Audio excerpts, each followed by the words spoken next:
Hey everyone, welcome back. Our next guest is a mom of three, a wife, an empowerment and business coach, motivational speaker, and now an author of a new children's book titled Rosalia The Honduran American.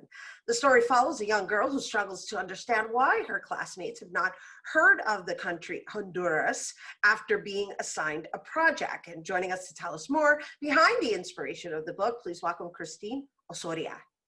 Thank you so much for having me. Well, thank you for being here with us. And I, first and foremost, we are all aware that Hurricane Eta has affected Honduras. Do you have family members over there? Is everyone okay? Yes, we do have family members over there. At my mom, my family, my cousins, everyone is doing fine. We did have my father's friends who had to evacuate, but thankfully they were able to go back home. So at this current moment, from what I'm aware of, a lot of family members are okay, but there were a lot of friends and outside of where my parents are originally from, they were impacted very hard with what was going on. And so I know there's a lot of efforts being made with regards to donations. And so is there any place we can suggest people donate to? Yes, actually there's a lot of places. There's Delsey Shipping, they're based in Queens, but there's also a lot of places in the Bronx, the Garifuna market. I know it's one that have been, they promoting a lot of, help within the community. There's the Bronx's Reading has also posted stuff online with different organizations. And I try to keep up with as many, but I do keep up with the Garifuna market, I will be honest. And Central American Voices is other places that people have been posting of places where you can donate.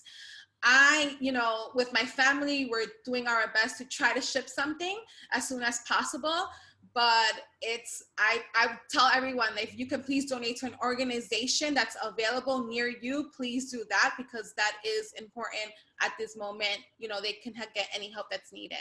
Absolutely. Honduras needs our assistance. And so thank you for sharing all those options. And with that, I'd like to allude to just you and your self-identity of possibly rediscovering yourself with your cultural background. You identify as a Honduran American, which assume means that you're born here. And the question becomes, in writing this book, is it something that you learned of or developed in as time passed versus like one day you had an epiphany, like, oh, I'm different?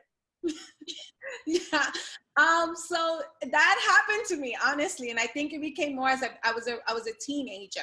I realized it came to me a little bit when I was a young child, elementary. I will say I was born and raised in the Bronx, and where I grew up, I'm from the Kingsbridge area. So where I grew up, there was a lot of Puerto Ricans and Dominicans and Mexicans.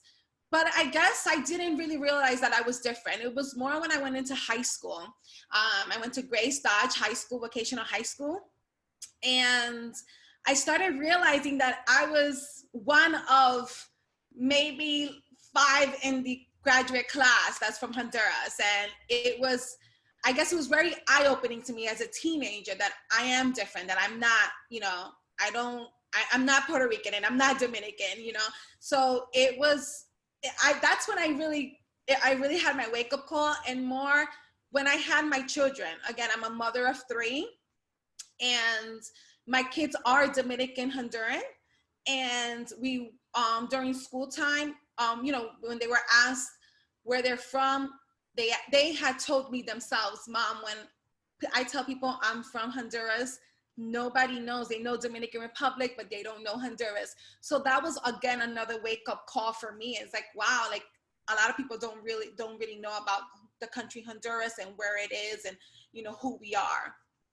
So in your book, like, what cultural jewels do you provide within the discovery of just, I guess, educating individuals of things that represent Honduras? Yes, I actually, in the book, It's about a young girl called Rosalia. She's in class and she had to do a project, and she specifically chose Honduras, where she's from.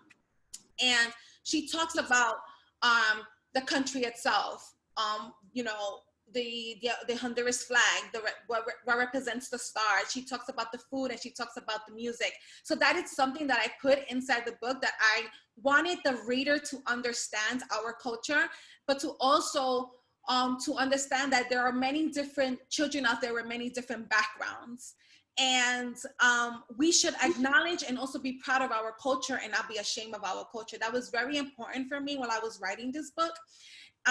You know, to tell children everywhere, like if you're that one Honduran in the class of many other Latin American countries, like be proud of your culture regardless of who's around you. So, but to answer your question, yes, I did put it in the book, who us Hondurans are, the language that we speak, the food that we eat, the music that we play and we listen to. So that was really important for me to put that in the book.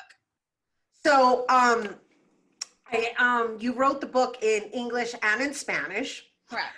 But I also understand that in Honduras, and help me understand, like what differentiates like somebody who identifies as being Honduran and being Garifuna? Because Garifuna has its own language as well. Yes, they do have. That is Honduras. Yes, that is so true.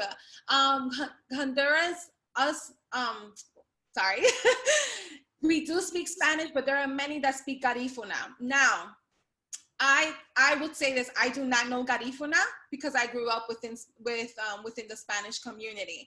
I do have friends. But Garifuna is also a folkloric language, right? Yes, yes.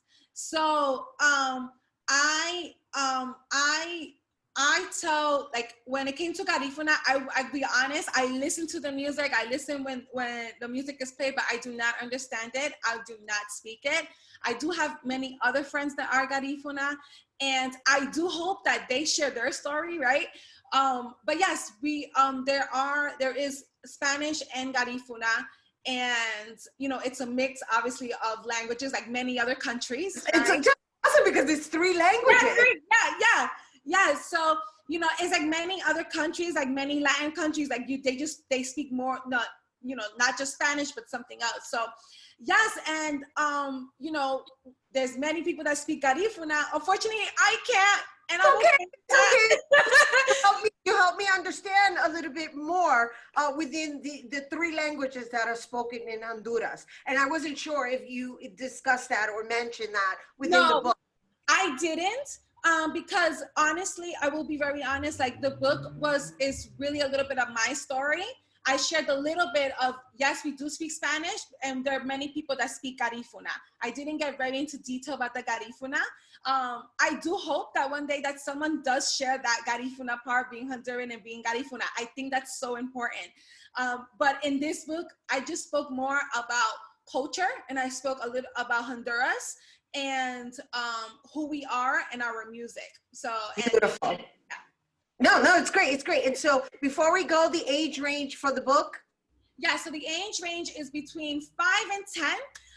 But I will be honest, I've had many adults from different backgrounds tell me that they enjoy the book themselves, because many of them did see themselves as Rosalia, in being in school or in workplace, and not knowing, a lot of people not knowing, you know, where their country is from or who they are, and, you know, their background. So that was very important. That was very actually shocking to me, that so many other people, as well as children and adults, can relate to Rosalia. Well, yeah, it's important for us to know where we came from, to know where we're going. And thank you for making it your business to not only self-identify and dig deep into the roots of your origins, but to put it in a book form so that the next generations to come can have that as a means of a reference. So thank you, Christine Osoria, right? Osoria. I just want to make sure. And you guys, once again, Rosalia, the Honduran American, that's the book, can be purchased on ChristineOsoria.com and or on Amazon. All right, don't go anywhere. Bobby C's Weekly Sports Roundup is coming up next.